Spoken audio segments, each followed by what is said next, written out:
Did you see where the ratings for Saturday Night Live are at an all-time low? Well, folks, when your spoofs and your skits become an everyday reality, why tune in to watch the show? Welcome to Grounded, the place to hear the salty truth. I'm your host, Scott Cates, coming to you live from the Northeast Georgia mountains and the tiny town of Tiger. Wow, it's been unusually cool in our area. I mean, over the last few years, when it comes to this time of year, we've not seen like the 50s until usually about the third week of September. And this started coming on 50s at night, really low in August. So in early August, which has been incredible. We got some warm days ahead, I'm sure. But I didn't really get together today to talk about the weather. I put this podcast today to talk about the crazy things that are going on in the world. Yes, last week was quite the challenge to live through. It was quite the challenge to get through. There is no doubt. And I've been watching a number of the responses of some of the political of legislators that are out there. I've been watching them sort of respond to some of this that is going on. It amazes me all of a sudden how in 1 week things have changed. That what you could get away with last week, if you were liberal last week and you could say anything you wanted, what you could get away with last week, you're now losing your jobs for this week, or being put on leave, or trying to figure out what they're going to do with you at this point. You really have to be careful what you say this week. And it also amazes me how when politicians step up and they say, those people on that side and their evil rhetoric, they talk about that. What is the evil rhetoric? We'll talk about some of that in the podcast today. And I know you're hearing about this on about seriously 7,000 different levels today. Now, there are a few articles I really wanted to get down to. We're going to get to that. It's all going to deal with this in the podcast today. And I know today it's sort of, what's the response going to be? Obviously, Charlie Kirk and what happened to him last week is on everyone's mind. And so people are looking for people to blame and what's happening. And so it's really interesting when I look up and I see some of these same people that were making some of these statements within the last few years step up and say, well, it's all Donald Trump's fault. We actually practice how to say that correctly on the podcast. Say it with me, it's Donald Trump's fault. Truth is that when Donald Trump got shot at a couple of times, it didn't change the rhetoric. And it didn't change the rhetoric because he's the president of the United States. Not only that, but he is sort of loud and vocal. He's very Pattonish. George Patton, if you've ever seen the film Patton or looked into the past of George Patton as a general, he just told you what he thought and what was on his mind. And he was very passionate about what he believed and how battles should be fought, all of that. And we've known Donald Trump for a number of years, and so whatever's going to come out of his mouth is going to come out of his mouth. There's that expectation. But Donald Trump moves into, he's got a celebrity status. And he had that already before he became a politician. Now he's a celebrity that became a politician on a level that's far greater, even I think, than Ronald Reagan, as far as being known. Except for the difference is he didn't have the political background. He literally had the celebrity background and moved straight into the presidency without the political background, which made him sort of fair game to say anything you want. And so all of a sudden, a number of things had been said from the time that he took office about him as a regular citizen, basically becoming a politician that you wouldn't, and his supporters that you wouldn't normally see being said. Now, it's amazing how you can be accused of all of this rhetoric, this conversation about rhetoric. And so we never get to set the record straight when it comes to that. We just don't. And so I kind of want to set the record straight a little bit today as I set this up for just a second and give you an opportunity, actually, to see what everyone sounds like when they were speaking their rhetoric. And let's just go there now. No one has ever been more dangerous to this country than Donald Trump, and he is a fascist to his core. And shut down the Senate! We are at war! We're at a war right now. We are at war. So you have to be willing to do whatever is necessary in order to save the country. And that's why the gloves are off. Donald Trump and the MAGA Republicans represent an extremism that threatens the very foundations of our republic. And yes, there are many threats to democracy. We see it with these extreme candidates. I just don't even know why there aren't uprisings all over the country, and maybe there will be. You can only push people so far. And then they start to take matters into their own hands. What the American public want is for us to bring actual weapons to this bar fight. This is an actual fight. You know, this is literally call to arms. The MAGA movement is a threat. Michelle says that, when they go low, we go high.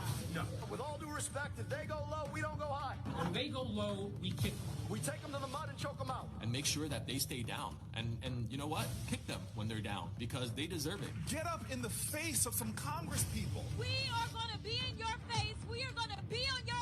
We have to fight this in the streets. We're going to fight it in the streets. It's time to step out of your comfort zone and step out into the streets. To our Republican colleagues, if you do not see the light, we will bring the fire.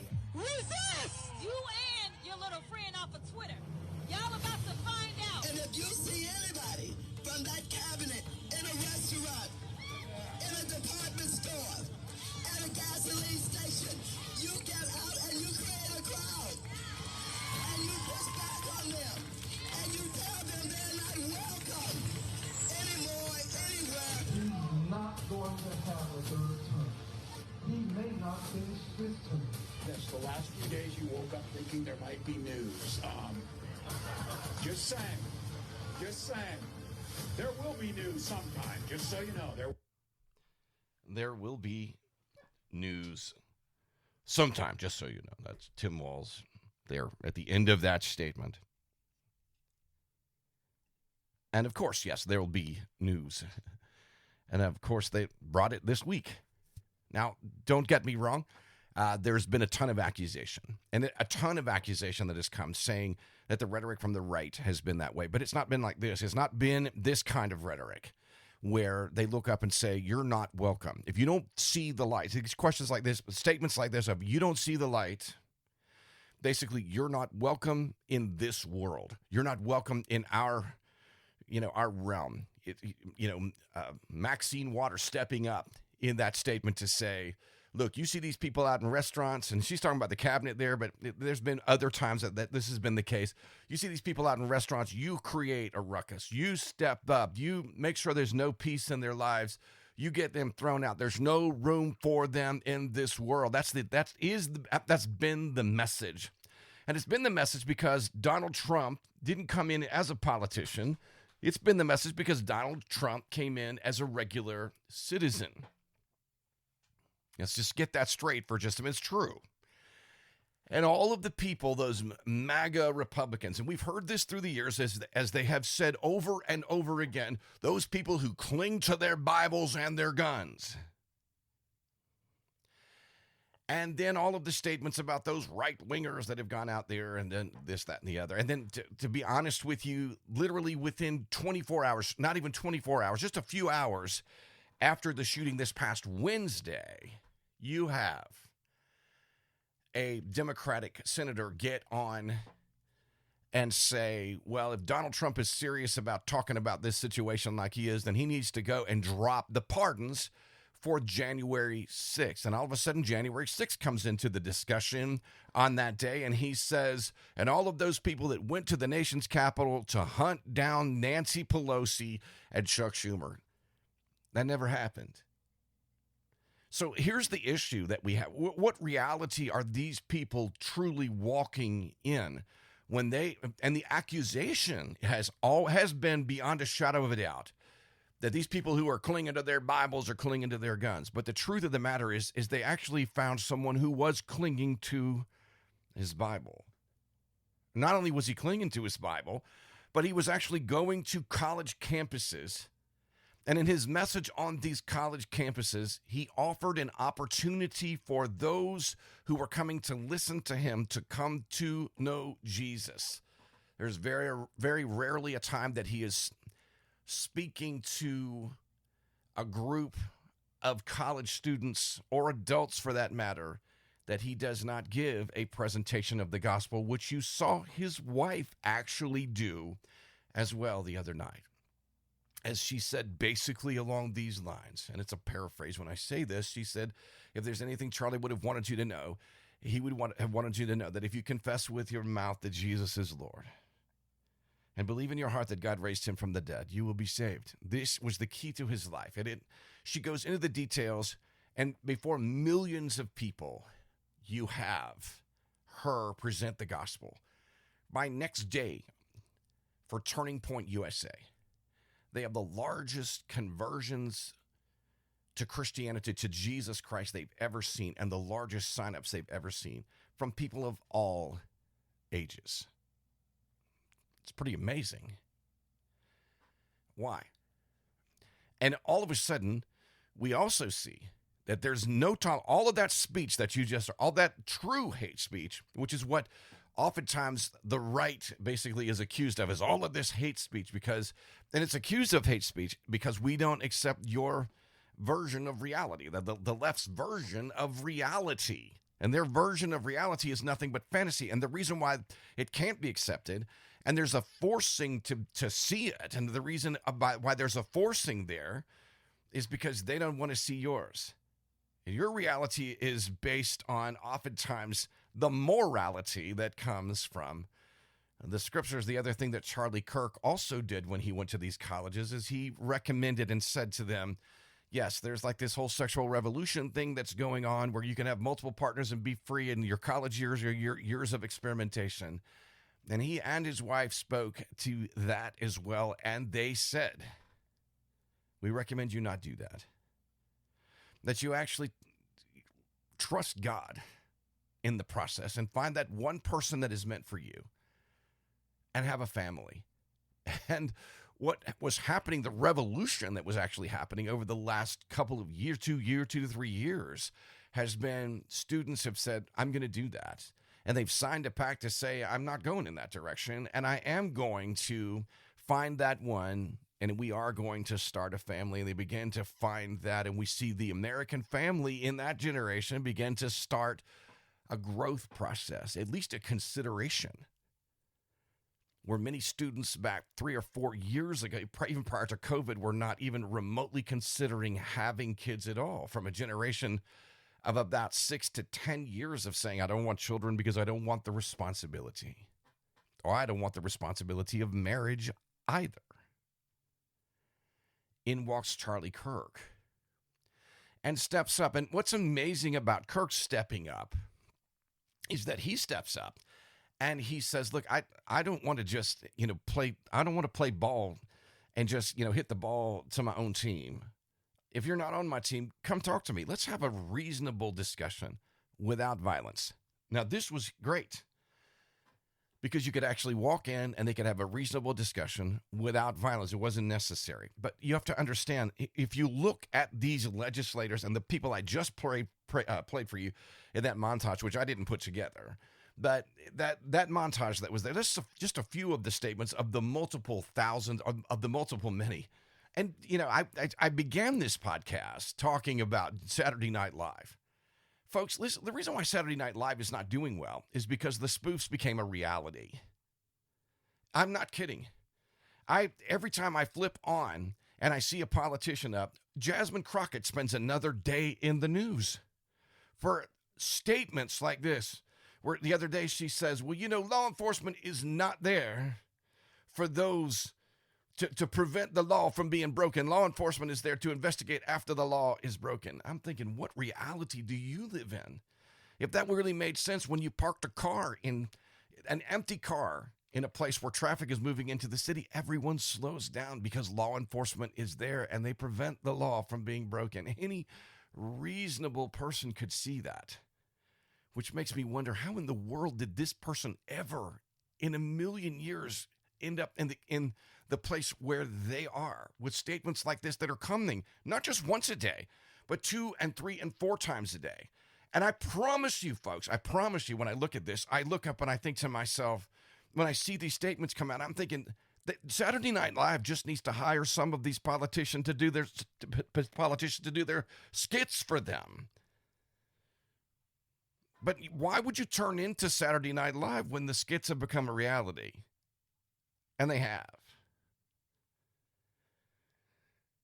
Pardon me today as I stutter a little. I'm getting ahead of myself. I've got 5,000 things on my mind. But I don't know about your response. I don't know what happened on Wednesday when you found out this had taken place. I actually did have someone send me the video. And I've had a few people send me different positions that people were in when they were taking the video when Charlie Kirk got shot. And I know some of you have said, I didn't want to see that. I just didn't want to see it. I didn't want to see it.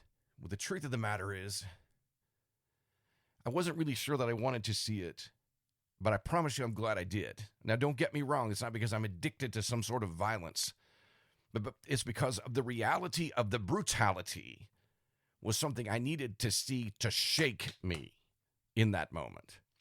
We're not talking about movies here.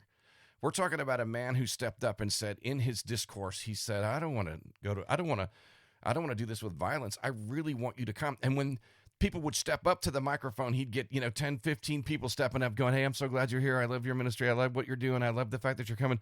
That's great. Is there anybody that does not agree with my position? You cut in line and get to the front because I want to talk to you. If you're on my team, great. But I need to talk to those who aren't. I really have got to get the message out that morality does pay off.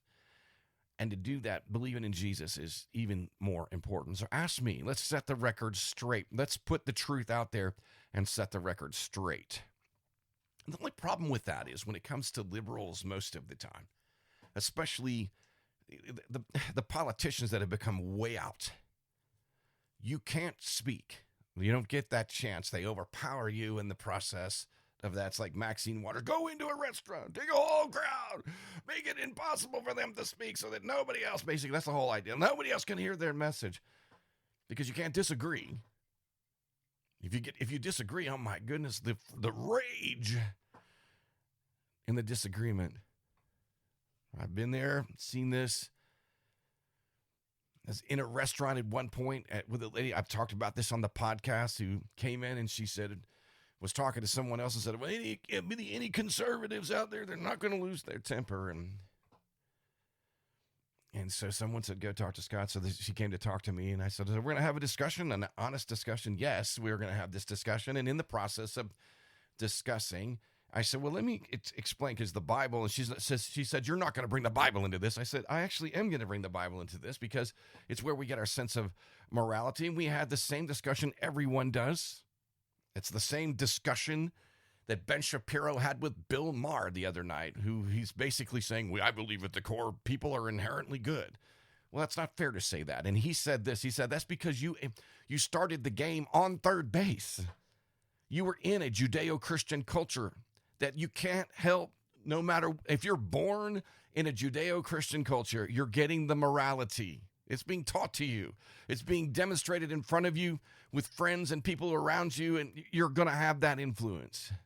You don't get to be raised up in a country that is without it. Because in the countries that are without it, they'll tell you that men are not inherently good. And the only people that are making those statements usually are liberals that have enjoyed the morality that they know that has come from the Judeo-Christian culture, which is based on the 10 Commandments. Because that's exactly where our Constitution, the core of it, you've got to use the Bible to govern the man's soul in order for him to follow the laws. There's got to be some morality at the soul, so it was taught. Oh my goodness. We go into the details of why, how has all this happened? It's kind of really interesting if you look. This is not the first time in history. Thomas Paine, way back in the 1780s, is publishing The Age of Reason during that time, trying to get people to believe that you're inherently good. You can make your decisions on morality based on what you want. It doesn't work that way.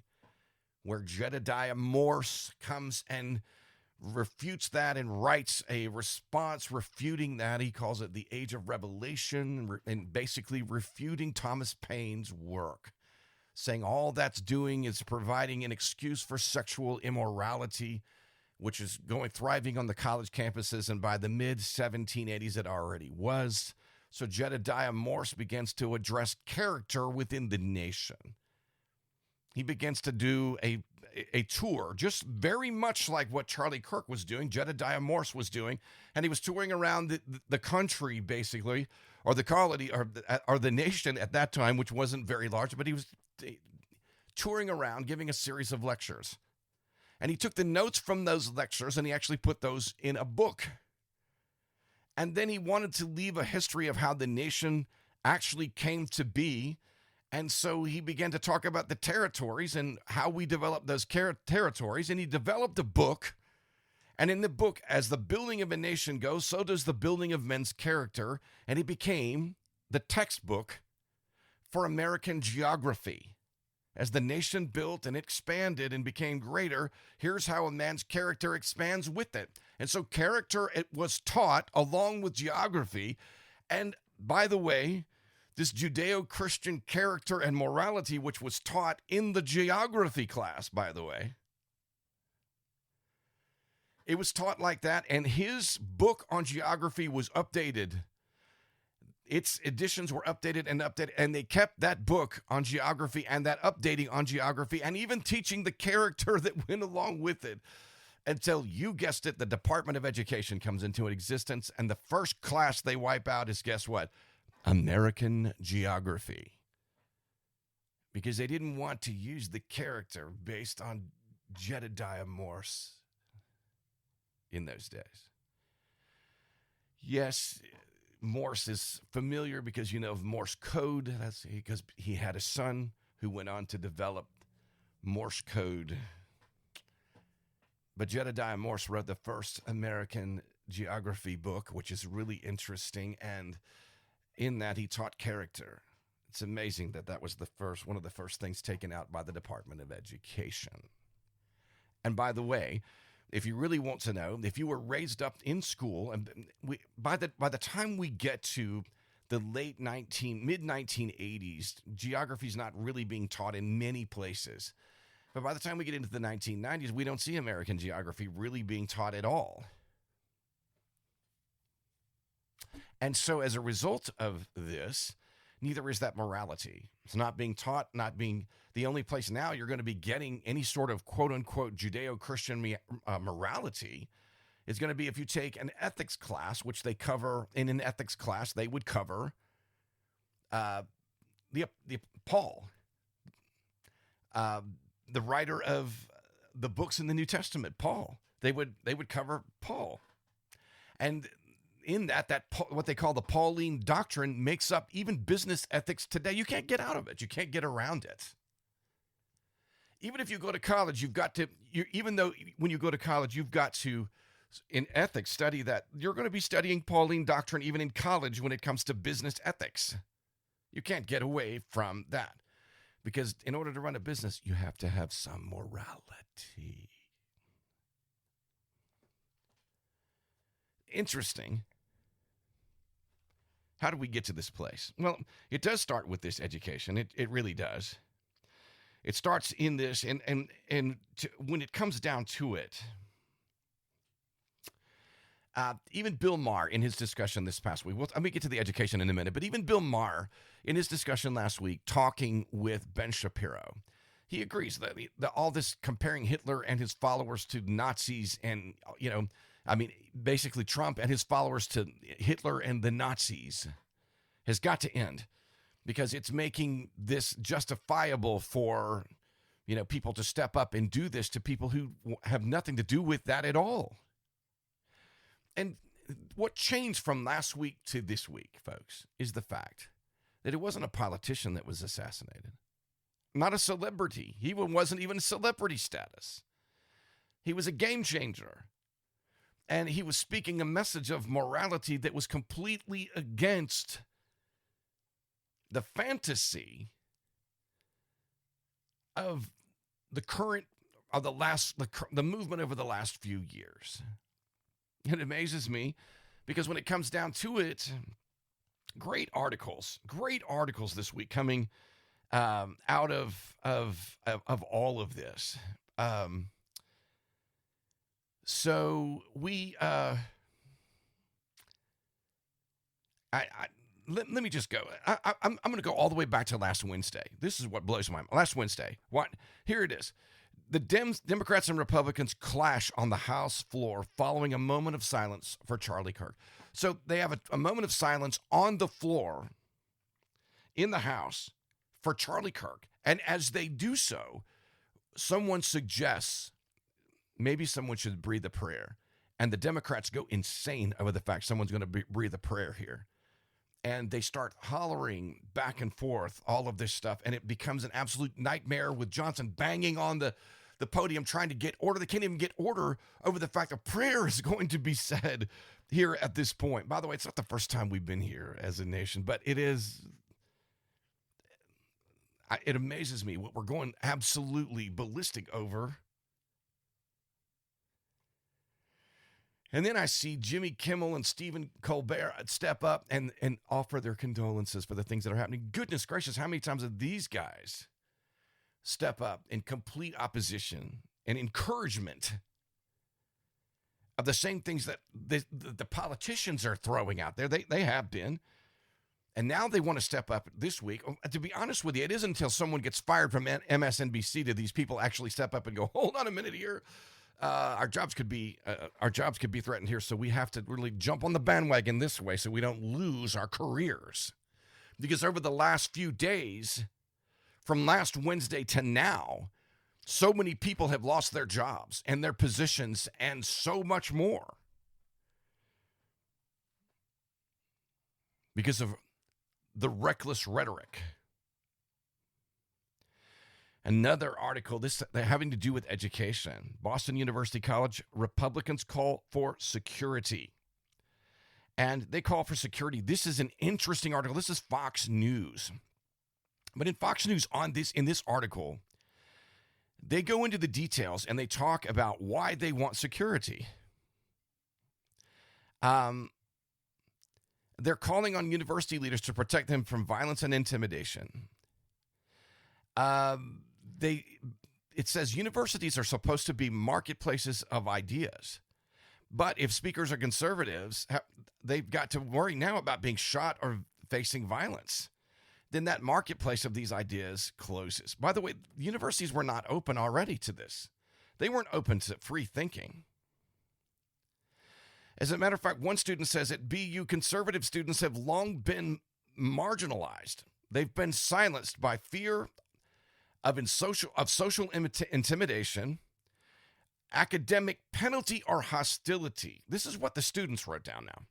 Rather than fostering intellectual diversity, the university has allowed only a single ideological perspective to dominate, leaving students of differing opinions isolated. This is not just Boston University. This is most state universities that have said you can only carry with you into college the liberal narrative. None of the other is tolerated. You cannot have conservative morality. You cannot have conservative thought process. You cannot write papers based on a conservative mindset. My own son coming home from college at one point was writing a paper. He was furious about writing this paper for a state school here in Georgia, by the way. Yeah, we'll call it North Georgia State School so that you might know. Relatively in the direction not too far from the Northeast Georgia Mountains. Matter of fact, situated in the Northeast Georgia Mountains was this campus, by the way. As he is having to write from an ethics class, by the way, at the same time, a professor who tells him he cannot have a conservative outlook, he must write liberal ideas. And so he has to come and write these. He's furious because he cannot express his opinions, and they're asking for opinions, but they don't want conservative ones.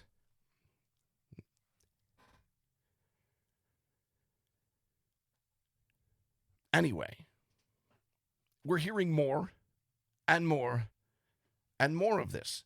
It's one of the reasons why Charlie Kirk dropped out of college. He said, what a racket. It's a scam. He wrote a book on it, actually. Why in the world would you attend a place that is not open at all to simple morality or what the history of the nation was founded upon? Why in the world would you even get involved in that? And he's asking that question. He's going to these universities and trying to get students to stand up and say, we should be asking this question. How come when they ask for opinions, you cannot use even the Bible as a reference? It goes on to that. Article out of Newsweek. This is Newsweek.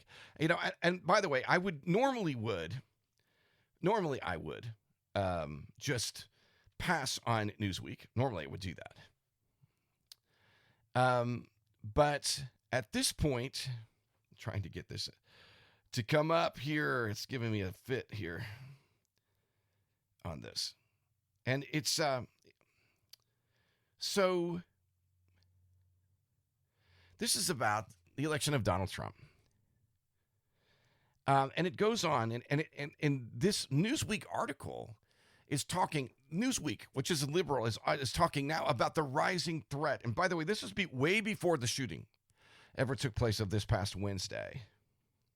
And it is talking about the shooting and the killing of United Healthcare CEO Brian Thompson. It was targeted attack, he says, you know, and it was his political views that got him killed.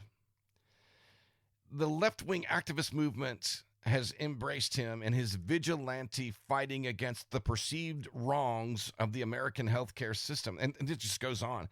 Now, while right-wing extremism is regularly dissected and denounced in mainstream media, conservatives have long complained that political violence from the left regularly receives less scrutiny or is reframed entirely to dismiss the perpetrator's progressive views.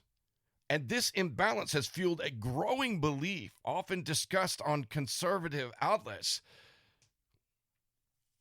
that left-wing violence is minimalized or rationalized, that they can take these things and it can be okay, while right-wing violence is amplified and condemned. It goes on into this article, and basically what it's talking about is this.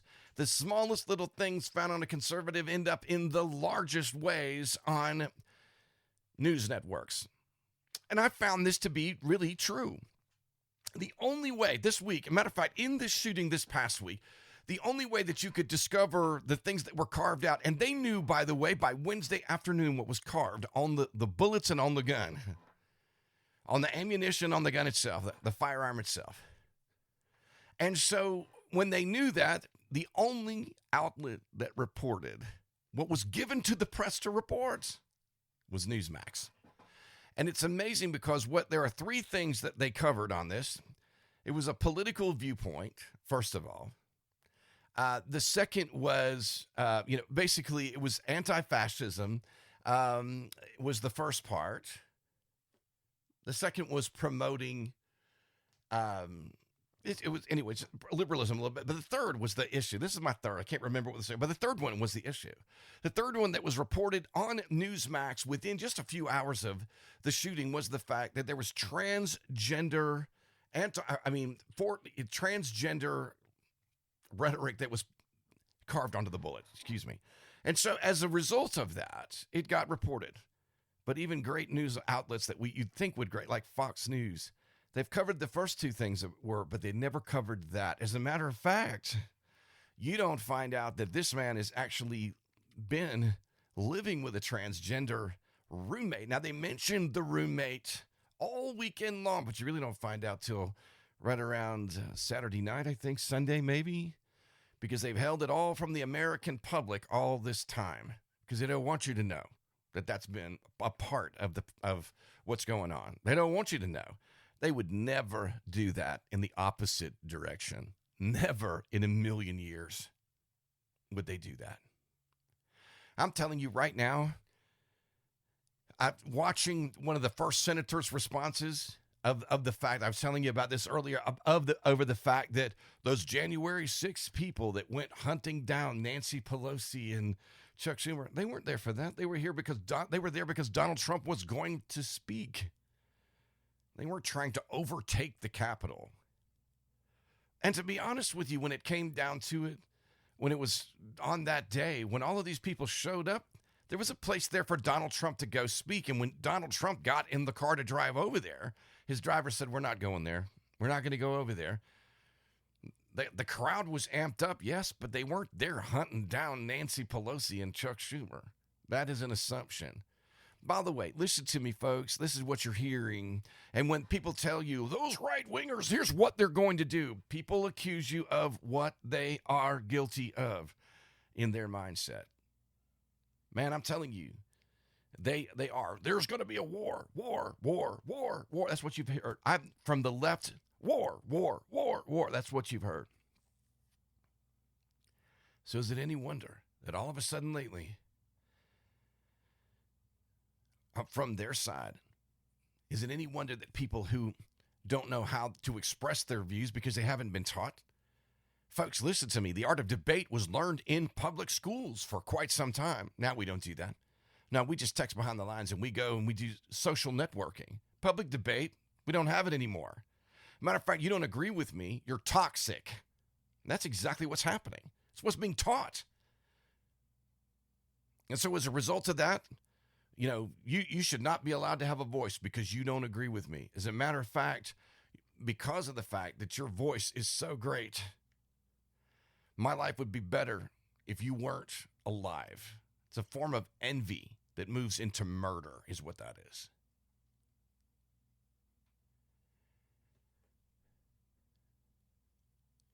So people can look up and they can say, well, it's mental illness. It is. It's programming. You cannot go and decide you're going to take character out of the public school system and then 35 years later look up and say, wait just a minute here, what's going on? Charlotte, North Carolina, that little girl that's sitting in front of that man who goes every day, they got video of her every day going to the same seat, sitting down. She's just used to getting on the train and traveling. And he gets up one day, towers over her, outweighs her probably 150 pounds or so. She's terrorized, and he stabs her to death, and he walks off the train screaming, I got me that white girl. And on the news media, they say, we don't really know the reason for this attack. They knew the reason right off the bat for the attack. And we wonder, as it's been programmed in, that the issue here, programmed in, the rewriting of history, the day after that stabbing, I was watching a report. They were talking about, they have the pictures of 37 such similar incidences against women that were 52 to 18, 16 years old that had taken place over the last 5 months, all motivated for the same exact reason as that Charlotte attack. When you're indoctrinated to believe that this person, because of the color of their skin, is your enemy, or this person, because of the color of their skin, that is racism, by the way, and it has now turned the corner and gone absolutely the other way.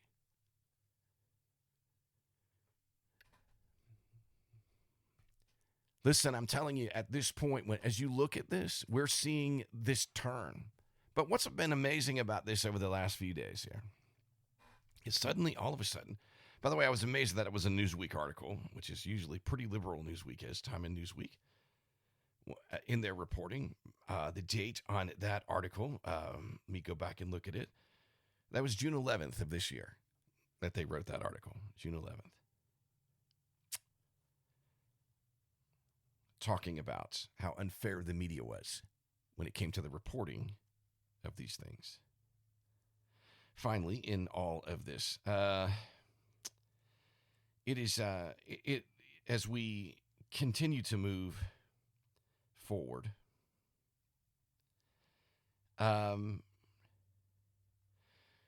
I came out of that Newsweek article, and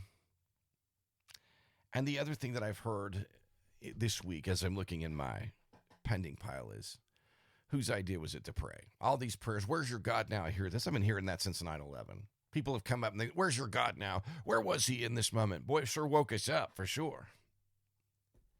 Where was God here in this minute?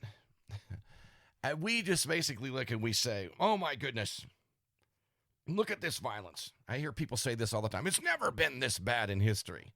Let me just remind you of something real quick. You ready? Acts chapter 12. About that time, Herod the king stretched out his hand to harass some from the church. And he seized James, the brother of John, and he killed him with the sword. And because he saw that it pleased the Jews, he proceeded to further seize Peter. Now, this is during the days of unleavened bread. So bottom line is he goes to seize Peter because he sees it's pleasing to the Jews. It's a political move. And we see it Acts chapter 12. This is not new. This stuff, this political move against Christians is not new. It is evil, there's no doubt. It's not new, though. And so the very first person, the apostle to die, outside of John the Baptist, who is the setting the stage for Jesus, goodness gracious, what did they do with John the Baptist when they could not absolutely handle his message? His wife sets up a trap basically for Herod, and basically the daughter's given anything that she wants if he'll just dance for her. What do you want? I want the head of John the Baptist on a platter. And they behead him to shut his mouth. This isn't new. Those of you that think the violence of today is against him, it's not new. The political violence of the day in Acts chapter 12 was real similar, probably even worse. They're hunting them down. As a matter of fact, he's holding on to Peter. He puts him into prison because he's going to make a public spectacle. It's going to make him look absolutely amazing by the time it's over, this public spectacle. And I think that's what everyone thought. I think that's what everyone thinks. And I think the left would actually, they got emboldened in the moment to say a bunch of things just a few minutes after Charlie Kirk is killed here in this moment. But what they don't realize is he wasn't a politician. Listen, this is important. The things he had to say basically were harmless, and they are. He was teaching good morality based on biblical principles. And he was preaching a better life based on Jesus. And he understood that many didn't know, so he let them come up and ask questions. And this is the ministry basically of the apostles early in the beginning. It surely is the ministry of Paul. And don't make no mistake, Paul is out there literally. He stands up and he debates. He's in one city where they have a monument to the unknown God. He says, I know this God. Let me explain to you. And he explains Jesus. Of course, then they beat him and throw him outside the city for dead. Everyone wants to pick him up and take him away from that. Oh, no. But he's not going to have any of that. Matter of fact, he's going to get back up and go into the city. And he'll give you the reason for that. And he'll give you the reason for that. He'll tell you. Because we know about the terror of the Lord. What it's like for a man to die in his sins and be the enemy of God. That's the reason why we persuade men. Paul could not stand it, that someone would die without Jesus. He could not stand it. And so, even if it cost him everything, the beatings, the imprisonment, the scourgings, all of it, you were going to get an answer about the gospel. Because far worse than anything that you could possibly do to him would be that you would die in your sins. Because they saw things you and I, we just don't know that we haven't seen. See, Herod loses Peter in the process. Watch this. This is what happens. This is what happens when an evil person doesn't get their way. Watch. This is it. So he goes and puts Peter in prison. He puts him under guard. I'm just going to Acts chapter 12. You can go and read all of this. And suddenly in the middle of the night, an angel opens up the door and lets Peter out, and he's free. The next day, basically, they go in And he's wanting to put Peter on display, Herod, and he's not there. And the guards have to come back and report, excuse me, but he's not actually in the, where is he? You guys were under guard. Where is he? Well, he's not there. So what does Herod do? He puts all the guards to death. Now, it's important. So the person he's wanting to kill, he doesn't kill, but he ends up killing his own people. Because this is what happens when evil does not get its way. It is going to take out the vengeance on its own. It just does. So where maybe today these people are praising other people for doing these things, unfortunately, it's going to come back to get you at some point. And what's going to happen anyway? We just go on down. Now, what about Herod? What about Herod who's taken out this vengeance?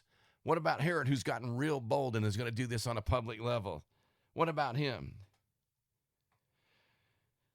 Verse 21 says, so on a certain day, a set day, Herod, arrayed in royal apparel, sat on his throne and gave an oration to them. Now stop for a minute and let me explain. Herod now has got a ton of pride. He's popular because he's killed off James, and he was about to kill Peter, and he's gotten real popular in the process of it all. All the people love him because for the political motivation of the day was to kill off these apostles. And so they're crying out to Herod. And one of the reasons why they're calling this out is because if this man can kill the apostles who people believe are with God, then he must be a God. And they actually say this, and people kept shouting, the voice of a God.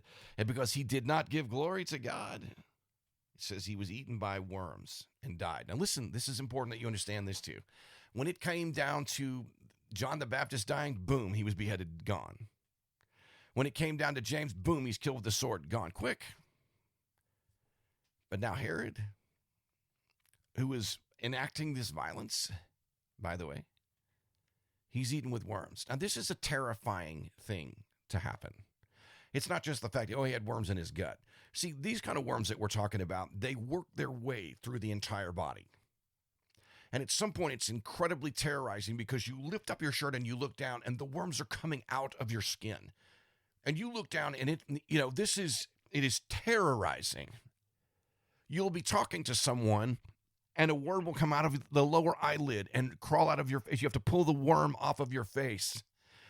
And it is terrorizing to the person who is dying from this point, finally to the point where the worms get to the wall of the lungs and attack the heart and begin to eat into those areas as you are agonizing in great pain, terrorized at the things that are coming out of these places of your body.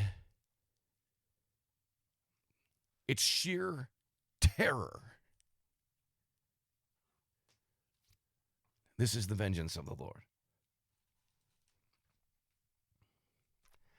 It's amazing because after Acts chapter 12, we don't see John, the brother of James, the apostle John. We don't see him actually on the scene mentioned in Acts again. I'm not sure. Maybe he had the same reaction I had on Wednesday when I saw this actually take place. And this bullying of power of what you thought was taking place in that moment. And you were enraged, infuriated at what you saw actually take place. Maybe it was hard for him to reconcile. I don't know. I'm not taking anything away from John. But before it's over, he'll write Revelation. And he'll begin to see what happens to those who do not have the seal of Christ upon them.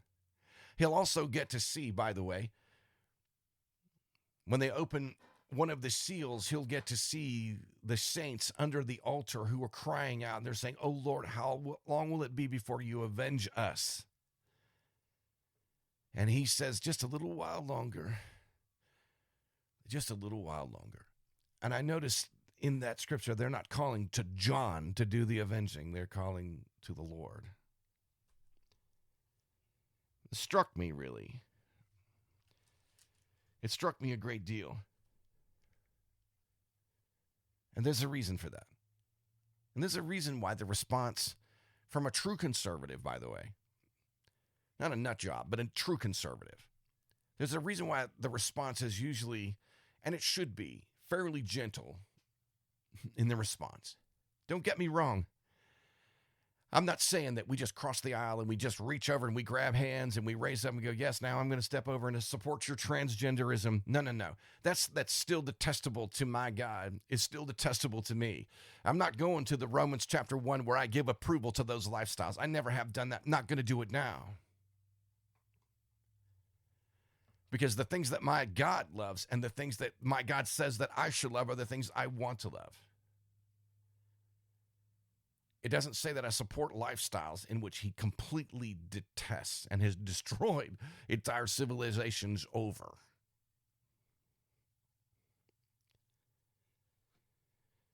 But I go to Romans chapter 12. And I begin to look at this. When I began to look for an answer, even in my own life. And as I spoke to some people yesterday about the answer, here it is. Verse 9, Romans chapter 12 says, let your love be without hypocrisy. Abhor what is evil and cling to what is good. One more time. Let your love be without hypocrisy. Just abhor what is evil and cling to that which is good. He goes on down.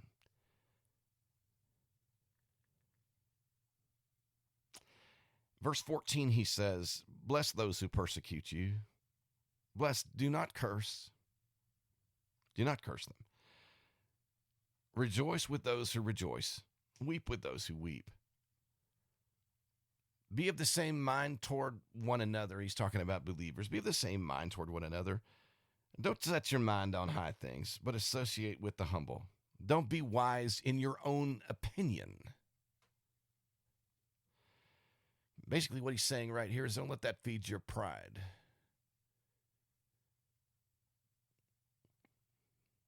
When your pride moves and gets huge, that's when you make the mistakes. Verse 17 says, repay no one evil for evil. We don't pick up with the same tools, ladies and gentlemen, that everyone else uses. We don't go reach for the tools that evil uses. We don't reach for those tools. Repay no one evil for evil, but have regard for good things in the sight of all men. And if it's possible, for as much as it depends on you, live peaceably with all men.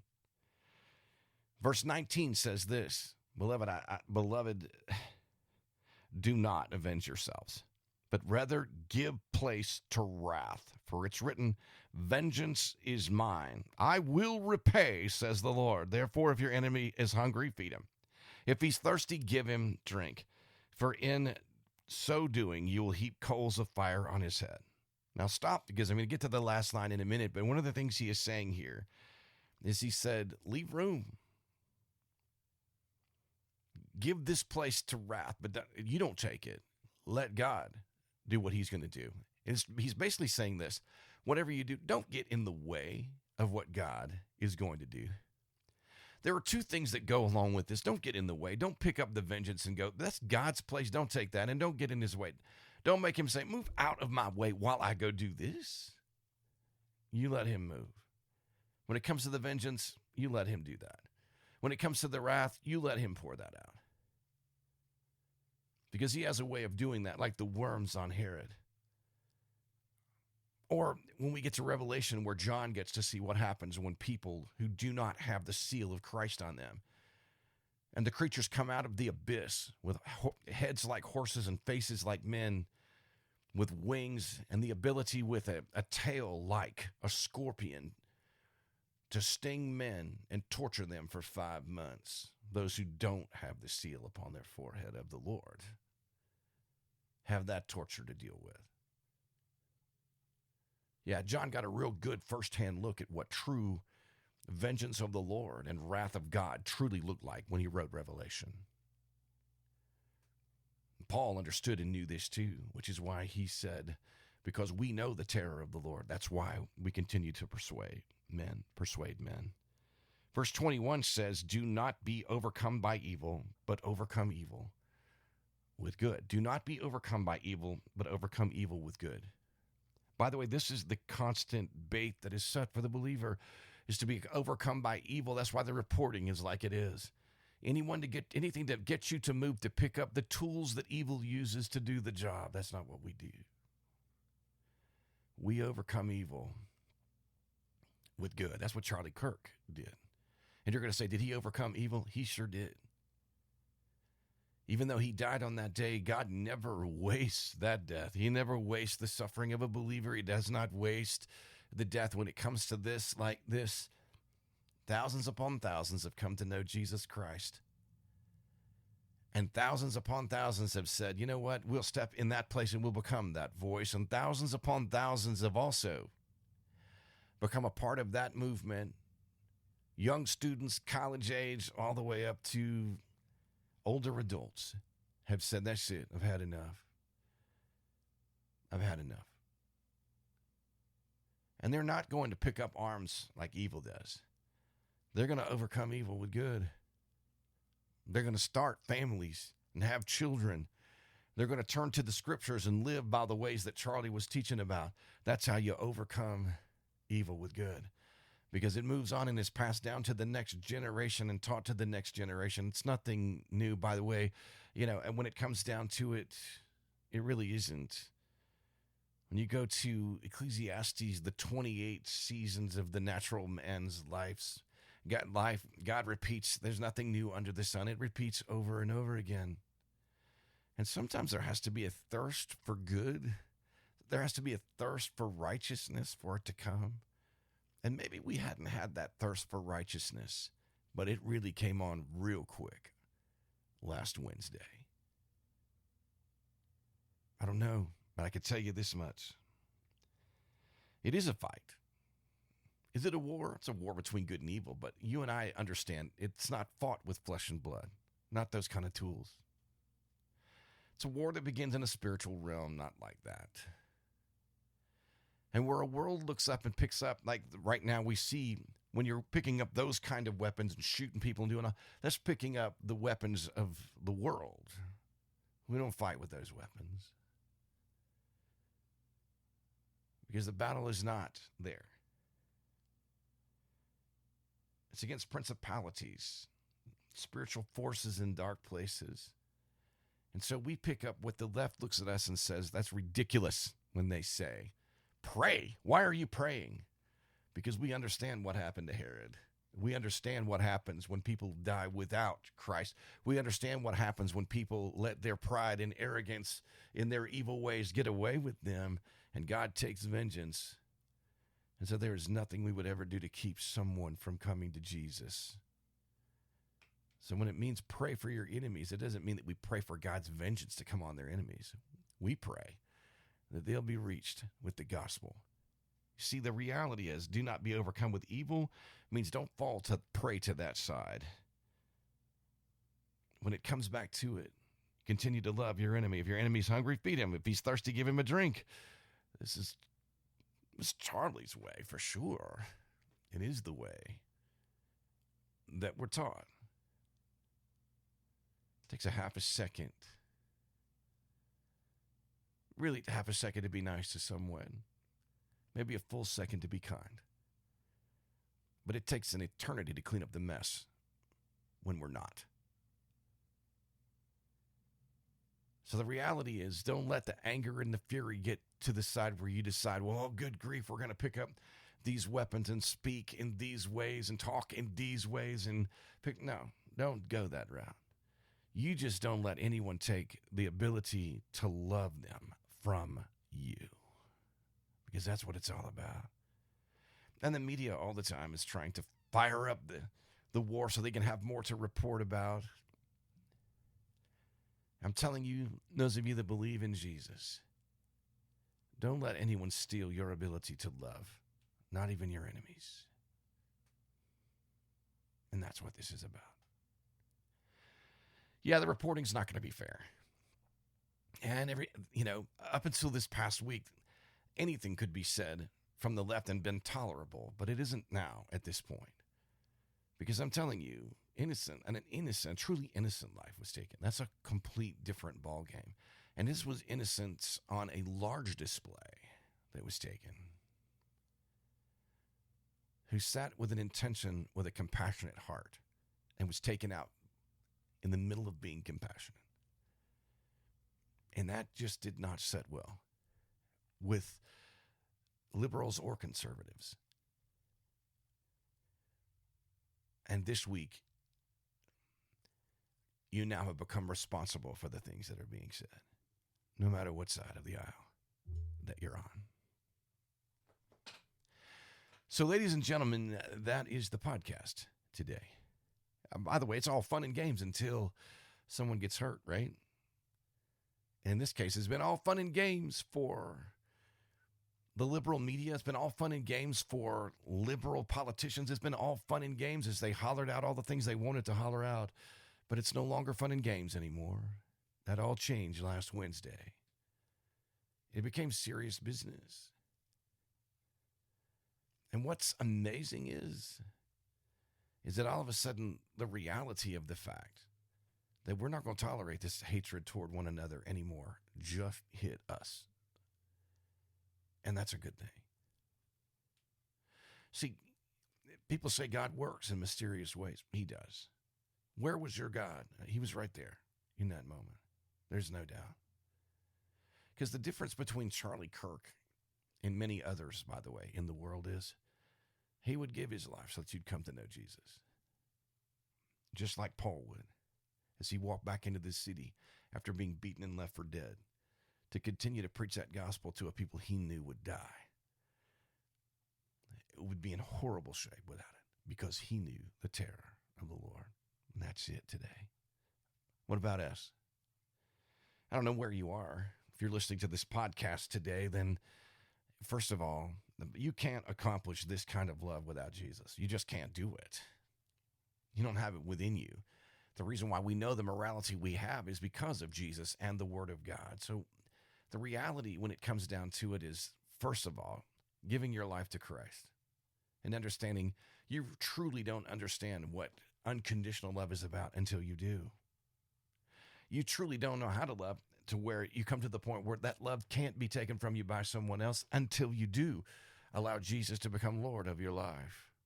But to do that, you got to recognize you're a sinner. The whole reason why the mouth of Charlie Kirk was wanting to be shut is because he pointed out the fact, and he brought those sins to literally life.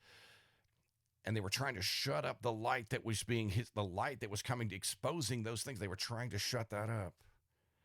But the truth of the matter is that's at the soul, that's singing to the soul. That conviction of that sin is not going to stop until you come to know Christ, and he takes care of that sin debt. And then that conviction of sin that you have will keep you out of it. But you got to want Jesus in your life for that to happen. And there comes a point where you just stop and say, Lord, here I am. I need you in my life today. I have sinned. I know it. According to your word, according to what I know, according to this culture that is right and wrong, I have. And I confess that to you today. Please forgive me of those sins and help me as I walk a better life in you today. Just lead me. For those of us that are believers, if you struggle with this thing this past week, I understand. I get it. Boy, I'm telling you what, nothing can fire you up like that kind of bullying or that kind of rage. I know, because I was right there Wednesday night. But I promise you, set in your heart, don't let anyone take that love from you. Don't do it. We are to overcome evil with good. And we're not to be overcome by evil. Let's put it in check and move on forward and continue to love. This is important. Now, wait a minute. You're going to say, what about standing? Maybe the final. What about standing for what we believe? Let's start that at home first. Let's go ahead and teach the word and those principles and that morality to our children. You really want to make a stand? That's it. That's how we do it. We start there. We work with the people who are around us. We get involved in our local churches. We get involved in lives. We do. We're there. We need to be there. And yes, we have a voice, and it's important. But we don't have a voice that's filled with evil to combat evil. We have a voice that is filled with the Spirit of God that overcomes evil. And that's important. That's why you got to be prayed up. That's why you've got to know the scriptures. And that's why your faith has got to be rock solid. Stand by faith, ladies and gentlemen. And I promise you, the Lord is who takes up the fight. That's all I have today. I thank you for listening to Grounded today. And I look forward to talking with you next week.